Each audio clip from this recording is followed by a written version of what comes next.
La principale raison d'arrêter le nucléaire, ce sont les catastrophes qui ont eu lieu au cours des 50 dernières années, clairement.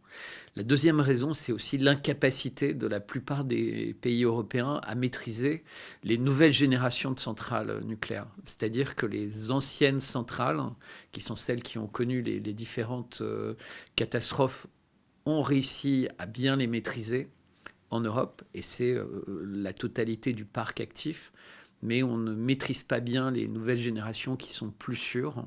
D'ailleurs, les Américains non plus ne les maîtrisent pas beaucoup, mais principalement, la raison, elle est politique. Ce sont les écologistes allemands, puis les écologistes de tous les pays qui ont fait pression sur les gouvernements successifs pour faire ça, puisqu'en fait, dans les pays européens qui avaient de gros parcs de centrales, il y a une minorité importante d'électeurs écologistes, donc il y a une minorité importante dans les parlements de députés écologistes qui ont réussi à influencer complètement la politique. Alors que le nucléaire est une énergie propre. Alors l'Europe n'est absolument pas prête pour une telle transition s'il s'agit d'une transition vers des énergies non fossiles. C'est-à-dire qu'aujourd'hui, le parc nucléaire, il sert à produire de l'énergie électrique. C'est à peu près 20% de la consommation d'énergie en France, le nucléaire. Donc on ne peut pas se passer de ces 20%, c'est absolument impossible. En Allemagne, ils le font, mais ils comptent en hiver énormément sur des pays qui produisent leur électricité de façon nucléaire. Donc c'est un faux semblant, c'est-à-dire que vous dites que vous n'utilisez plus de l'énergie nucléaire faite chez vous, mais vous en utilisez qui est produite chez vos voisins, puisque d'une part c'est une énergie qui est facile à maîtriser, qui est produite en grande quantité et surtout qui n'est pas chère. Donc si on compare en fait le prix de production de l'énergie, c'est évidemment la moins chère. En plus, les centrales nucléaires ont une durée de vie longue, puisque au début, elles étaient prévues pour 20-30 ans. Finalement, elles sont plutôt pour 40-50 ans. Aux États-Unis, ils parlent de 60-70 ans. Donc on a véritablement une énergie extrêmement durable. Alors évidemment, il y a sans cesse des nouveaux investissements, mais c'est très économique et les besoins en combustible sont relativement faibles. Et d'ailleurs, certains combustibles sont réutilisables dans d'autres centrales de génération suivante. Donc c'est en réalité une énergie fantastique et c'est une énergie sur laquelle misent des pays comme la Chine, mais également la Russie qui pourtant a énormément d'énergie fossile, construit de plus en plus en Russie et partout dans le monde des centrales nucléaires. Et donc, je pense que c'est une énergie du futur. D'ailleurs, il y a plus d'une centaine de navires dans le monde qui sont équipés de moteurs nucléaires. Donc, ce n'est pas simplement la production d'électricité, mais c'est également le déplacement maritime. Alors, je pense qu'il y a l'espèce de traumatisme des catastrophes. Donc, Tchernobyl, ça avait été une grosse catastrophe en 86. Et, euh, et il y a eu des victimes, il y a eu toutes ces images, il y a eu toutes ces polémiques, etc. Mais il vient d'y avoir une catastrophe à Fukushima, et les chiffres semblent indiquer qu'il n'y a pas de victimes, ni parmi les travailleurs qui sont intervenus pour essayer de stabiliser le site, hein, ni parmi les gens qui habitent dans la région. Donc c'est extrêmement excessif. Évidemment, il y a une pollution résiduelle qui est significative, hein, qu'il ne faut pas négliger. Mais des radiations sur Terre, il y en a plein. Enfin, les Vosges, de tous les massifs granitiques, etc. Et par ailleurs, une marée noire, ça arrive régulièrement. L'énergie solaire pour produire les panneaux solaires, bah, ça nécessite aussi de la pollution. Pour les batteries de voitures électriques, il y a également des pollutions incroyables pour fabriquer les mines. Il n'y a pas de solution parfaite pour l'énergie. Donc l'énergie nucléaire a quelque chose d'effrayant, c'est vrai, mais c'est extrêmement sûr. C'est un peu comme l'aviation. Donc l'aviation, c'est pas très intuitif. Et d'ailleurs, une centrale nucléaire, c'est pas très intuitif. C'est de plus en plus compliqué. Mais en réalité, si on compte les catastrophes et les conséquences des catastrophes, c'est extrêmement sûr. Donc le prorata de l'électricité qu'on a grâce à ça et des conséquences négatives, il n'y a rien de mieux que le nucléaire. Voilà. Alors ça a déjà considérablement affecté la sécurité énergétique de la France et les prix de l'électricité, pas uniquement à cause de la situation en France en tant que telle, mais parce qu'en fait on est intégré dans un marché régulé au niveau européen.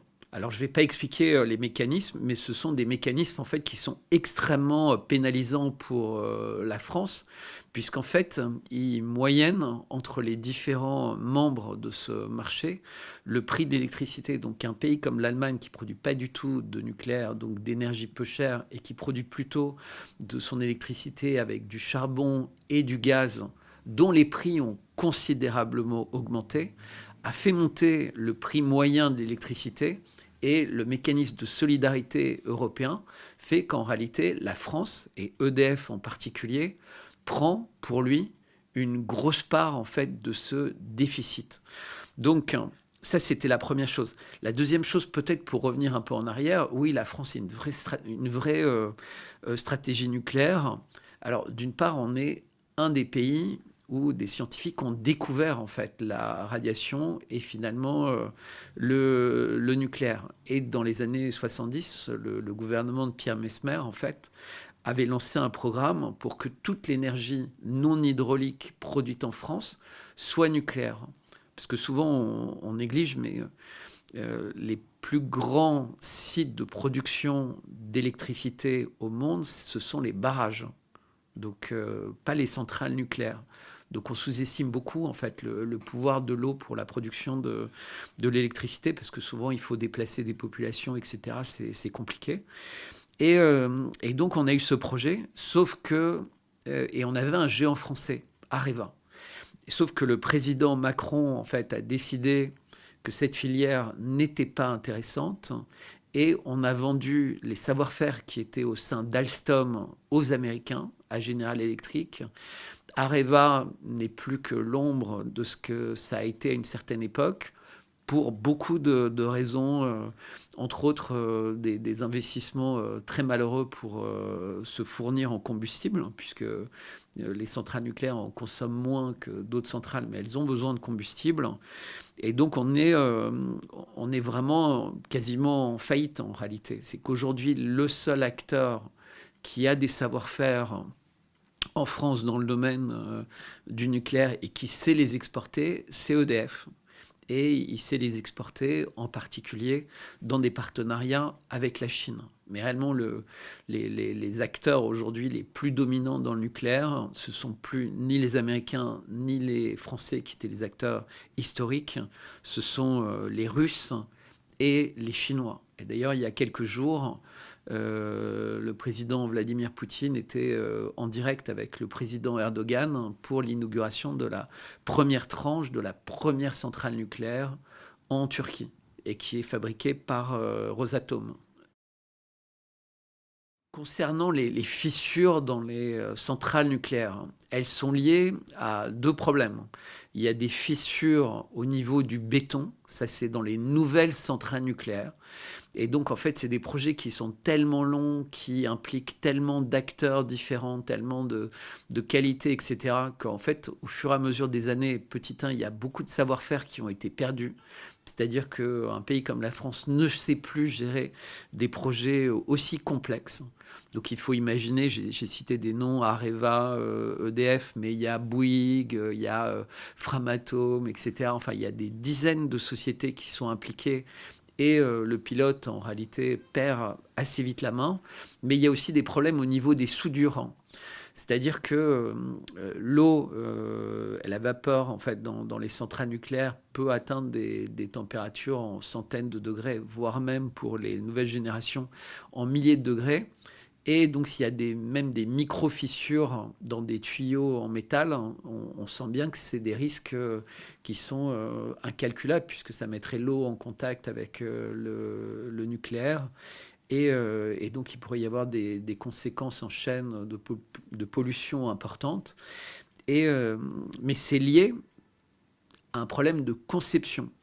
C'est-à-dire qu'on a repris des plans de tuyaux qui avaient été fabriqués, qui a été conçus dans les années 70 pour des centrales plus récentes. Et sans imaginer qu'en réalité, la forme des tuyaux, la rapidité avec laquelle il y avait des angles dans les tuyaux pouvait avoir des conséquences. Et on comprend bien que quand on a un coude dans un tuyau, la température à l'entrée n'est pas forcément la même qu'à la sortie. Et comme on a un angle, c'est comme pour une voiture, en fait, on a un déport, c'est la même chose pour un tuyau, d'où les fissures. Donc c'est véritablement un problème de conception. C'est pas tellement parce que vous allez ressouder les micro-fissures que vous allez changer le problème. C'est un problème global de conception. C'est pour ça qu'en France, il y a un vrai débat entre la sécurité nucléaire qui dit qu'il faut fermer les centrales qui ont été mal conçues et les autres acteurs plus économiques qui disent non, en fait, on pourrait peut-être quand même les maintenir ouverts plus longtemps. Je ne suis pas en train de dire qu'il y a un risque énorme. Je suis en train de dire que nos centrales ont des problèmes de conception et on n'en accepte pas les conséquences. Donc on pourrait avoir à en payer le prix, soit par rapport au prix de l'électricité, soit par rapport à une nouvelle catastrophe qui serait terrible. Alors il y a une grande chance en fait, c'est que dans le domaine du nucléaire, il y a des organismes de contrôle internationaux.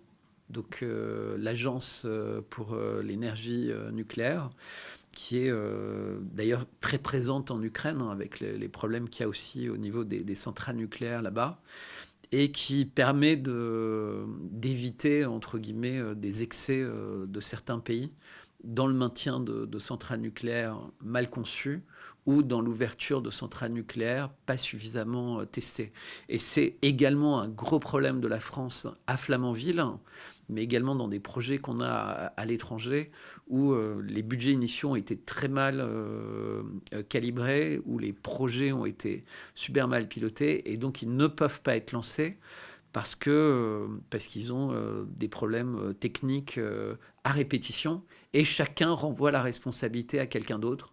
Donc c'est des milliards de plus, des années de plus et un parc nucléaire qui n'est pas renouvelé et qui va avoir énormément de mal à se renouveler puisque le projet d'une nouvelle centrale nucléaire, ce sont des projets de 10 ou 15 ans. C'est-à-dire qu'on ne lance pas une centrale nucléaire en quelques mois ou quelques années.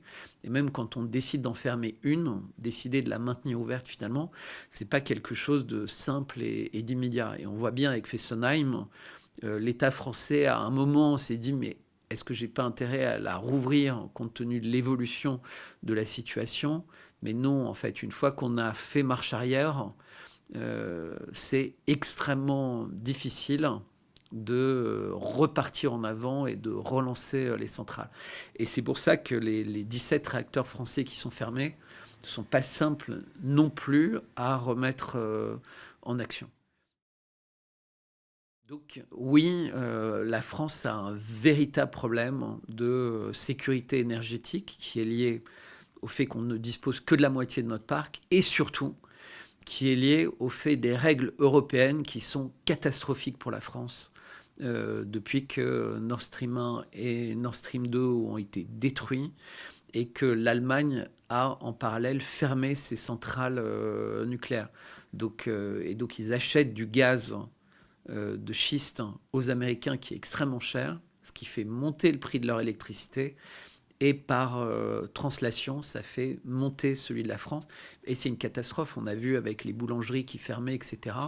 La France aujourd'hui est de plus en plus fragilisée avec l'Europe et avec ces mécanismes absurdes pour nous.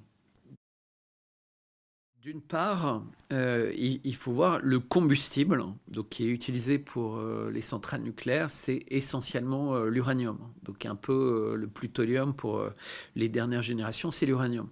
Le plus grand producteur, c'est l'Australie.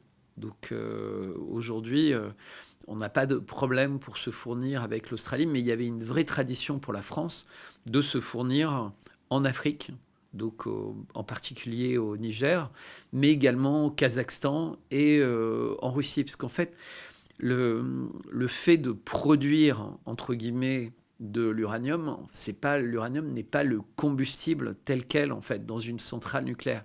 Il y a toute une phase de transformation, d'enrichissement, etc. Et la France est un des rares pays à faire ça en fait. Les pays qui maîtrisent cette technologie sont à nouveau les Russes et les Chinois qui la maîtrisent le plus, mais également les Américains et les Français. Et on a aussi le problème du recyclage des déchets. Donc, on a une chaîne, entre guillemets, pour le nucléaire en Europe qu'on maîtrise de moins en moins au sein des pays européens, alors que la Russie arrive avec des solutions clés en main. La raison pour laquelle la Turquie, par exemple, mais également la Finlande ou d'autres pays ont choisi la Russie pour leurs équipements nucléaires, c'est qu'en fait, la Russie propose ce qu'on appelle un one-stop shopping model. C'est-à-dire la Russie dit, moi, je vais vous aider pour le financement. Donc Rosatom arrive avec une solution complète de financement. Je vais vous garantir l'approvisionnement en minerais. Je vais vous garantir le recyclage du minerai, donc de vos déchets. Et surtout, je vais vous construire une centrale nucléaire qui sera au maximum du niveau de sécurité.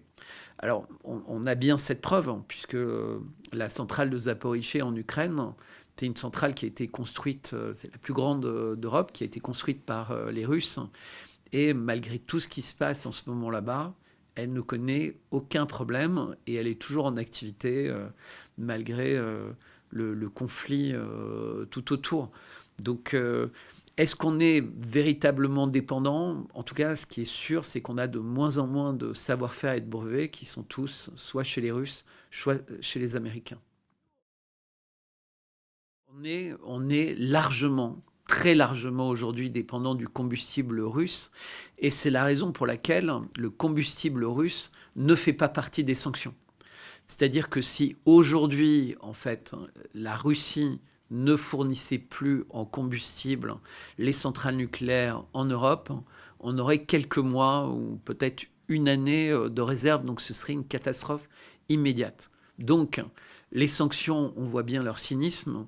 On sanctionne ce dont on peut se passer, mais ce dont on ne peut absolument pas se passer, c'est-à-dire le combustible russe, n'est pas sanctionné. Et donc les Russes sont extrêmement gentils, puisque leur combustible, ils continuent à nous le vendre en respectant la totalité de leur contrat, alors qu'ils savent qu'ils pourraient véritablement causer du tort à notre économie entière, hein, puisque l'énergie, c'est le sang de l'économie mondiale.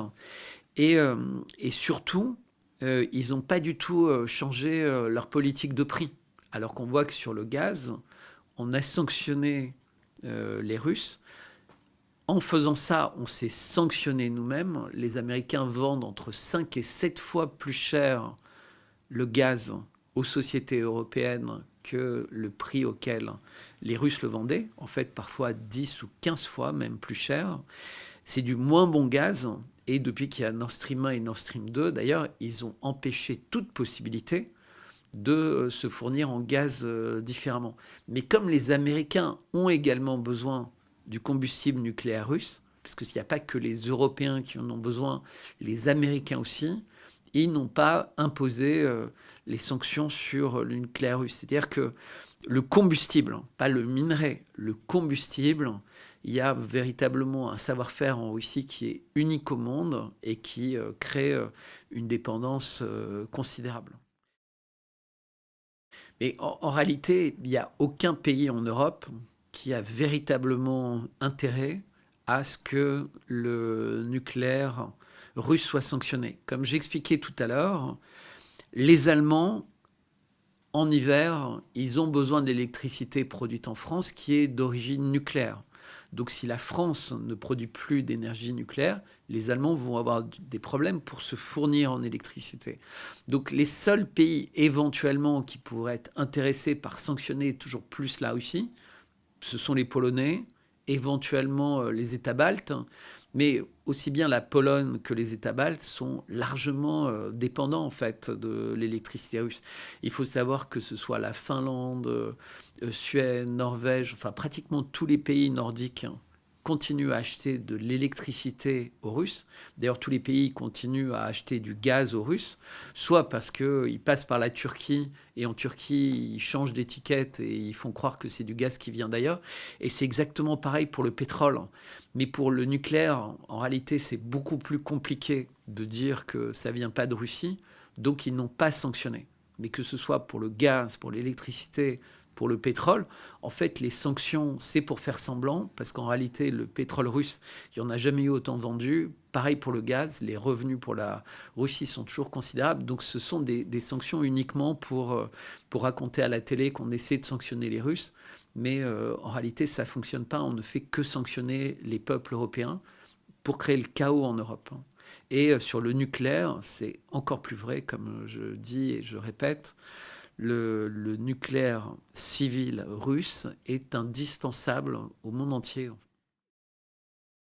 Si on n'a plus les combustibles russes, on n'a plus ce qu'il faut pour faire fonctionner nos centrales nucléaires.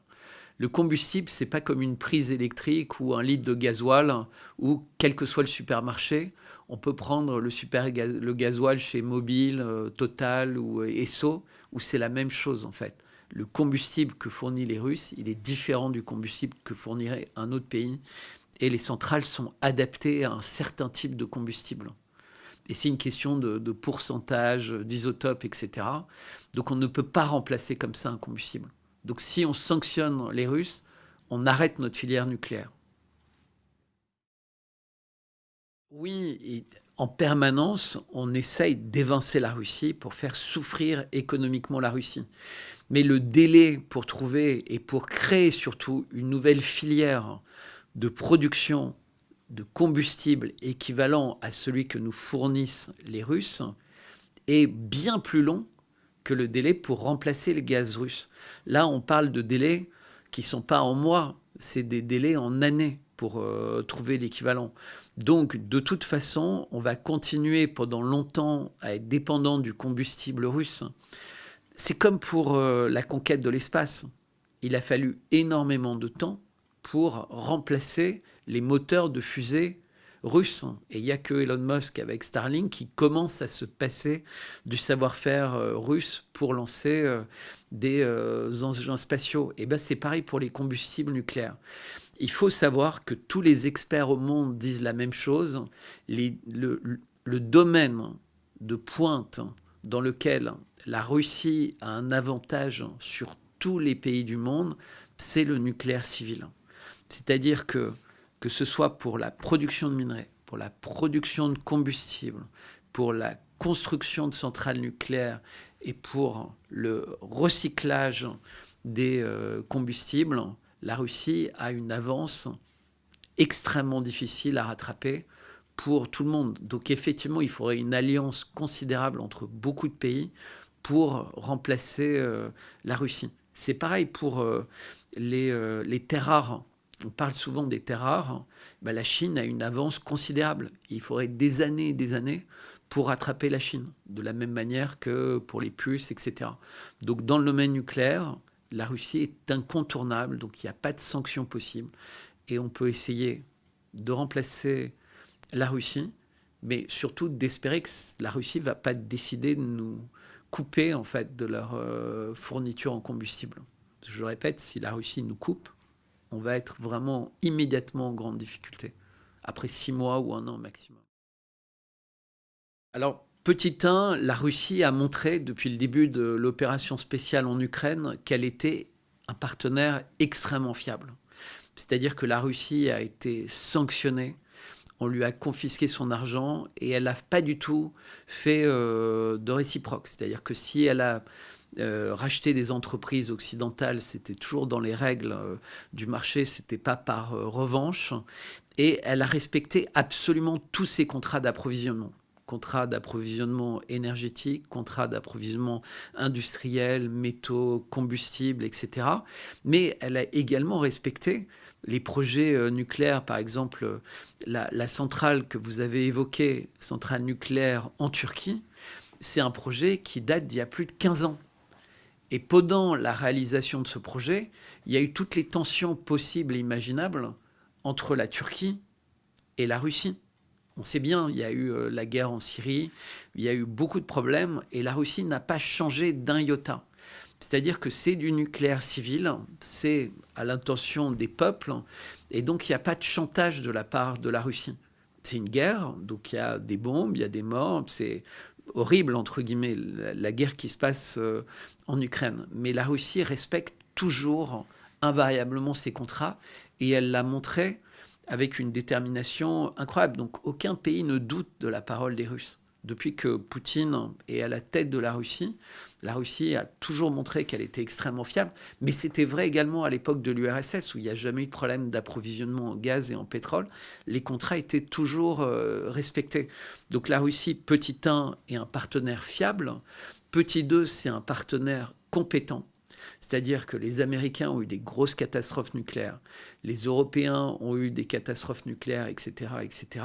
Mais les Russes n'ont pas de catastrophe nucléaire. Alors il y a Tchernobyl, mais Tchernobyl, c'est lié à des problèmes indépendants, entre guillemets, de la technologie russe. Il faudrait rentrer dans le détail.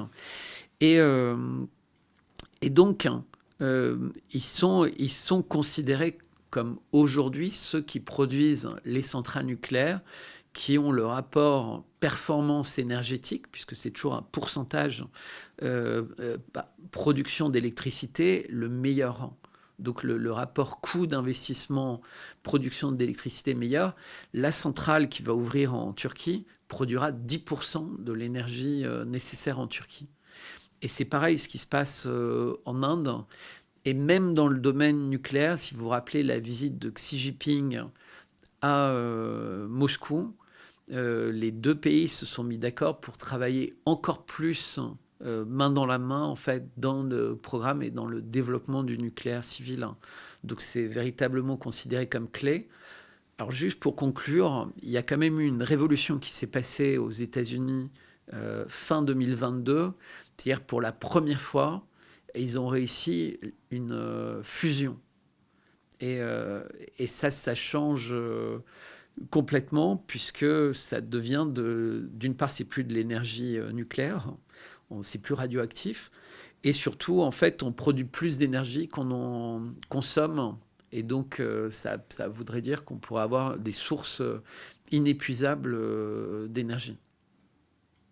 Puisque juste pour bien comprendre, euh, l'énergie nucléaire, en fait, on ne convertit en électricité que 40% de l'énergie qui est produite. Donc on a une déperdition de 60%. Les Russes réussissent à arriver à 50%, donc 10% de mieux que les autres pays.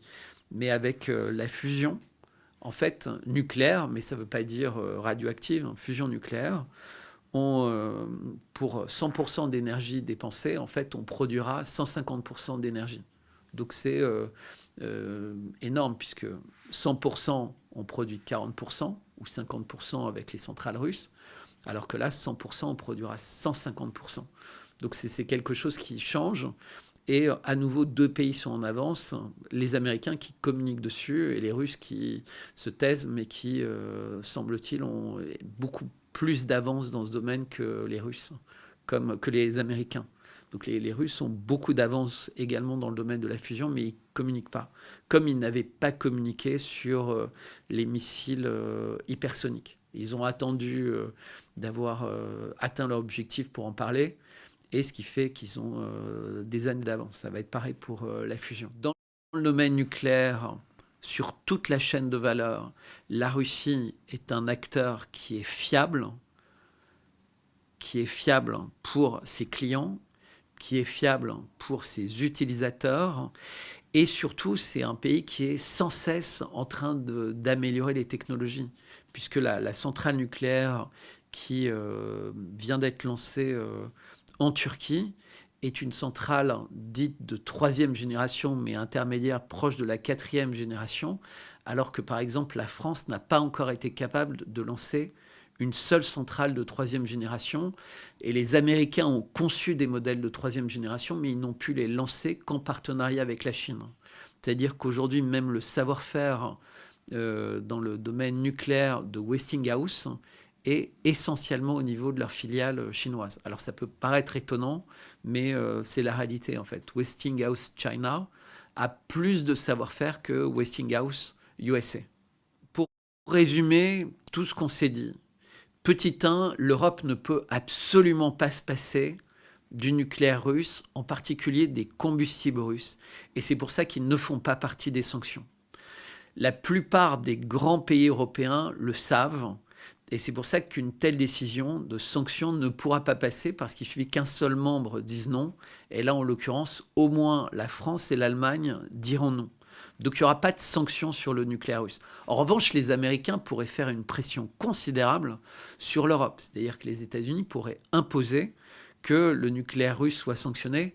Mais là, ce serait quand même compliqué à justifier puisque eux-mêmes continuent à acheter du nucléaire russe. Ça, c'est la première chose. Dans le monde actuellement, il y a une vingtaine de projets de centrales nucléaires en construction. Plus de 50% sont des centrales qui sont construites par Rosatom pour montrer la domination dans le domaine nucléaire des Russes. Et une grande partie des centrales restantes sont produites par les Chinois en Chine, puisque pour l'instant, les Chinois ont tellement de besoins chez eux en centrales nucléaires qu'ils n'essayent pas de développer ça hors de leurs frontières, ce qui n'est pas le cas de la Russie.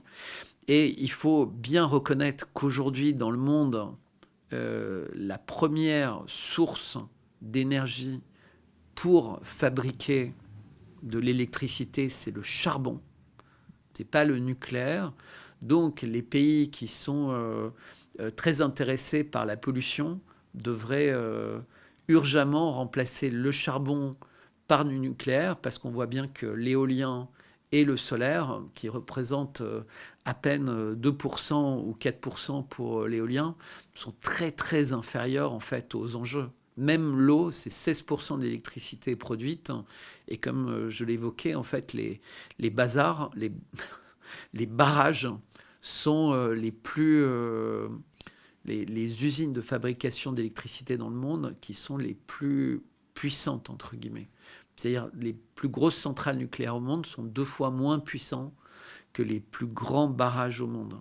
Et c'est vraiment important à souligner parce que il y a beaucoup de possibilités de barrages avec les marais, il y a beaucoup de possibilités de barrages avec les fleuves, il y a énormément de choses à faire. Au Congo, en fait, ils prévoient de fabriquer un barrage qui sera 5 fois plus puissant que les plus grosses centrales nucléaires au monde.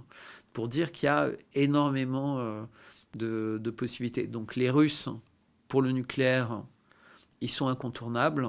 Et l'eau, à mon avis, c'est bien mieux que le solaire et l'éolien.